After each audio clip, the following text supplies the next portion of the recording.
аргыг хятад айлчлах үеэр бол Монгол улс урт хугацааны болон хөгжлийн зээл авах ийм өсөлтөө бол тавьсан. За дээрээс нь бол одоо нөгөө Хятадын ардын банкны swap зээлийн хугацааг хойшлуулах гэх мэтлэнгийн өсөлтүүд бол явагдаж байгаа. Монгол улсын засгийн газар Далай ламыг ураагүй гэдгээ бол албан ёсоор илэрхийлсэн. Өөрөөр хэлэх юм бол Далай лам Монгол улсад айлчилсан энэ явдалтай бол Монгол улсын засгийн газар бол хамаагүй. Энэ бол нөгөө гандан тэгшлэн хийдийн шашны байгууллагын шугамар ирсэн гэдэг энэ байр суурь мэдээллийг бол албан ёсоор илэрхийлсэн. Дээрээс нь бол бас нэг хятад бодлогыг бол одоо Монгол улсын засгийн газар бол энэ тал дээр бол зөксөж байгаа гэдэг энэ байр суурийг бол илэрхийлсэн байж байгаа.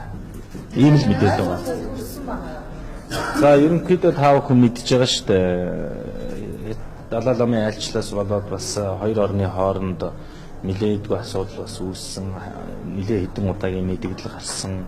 За Монгол улсаас явагдах хэд хэдэн айлчлалууд хойшлогдсон ийм асуудал бий болсон. Тэгэхээр энэ асуудал дээр бол нэлээд нааштай одоо ийм ойлголт бий болоод үр дүн бол гараад ирж байгаа гэж ойлгож байна.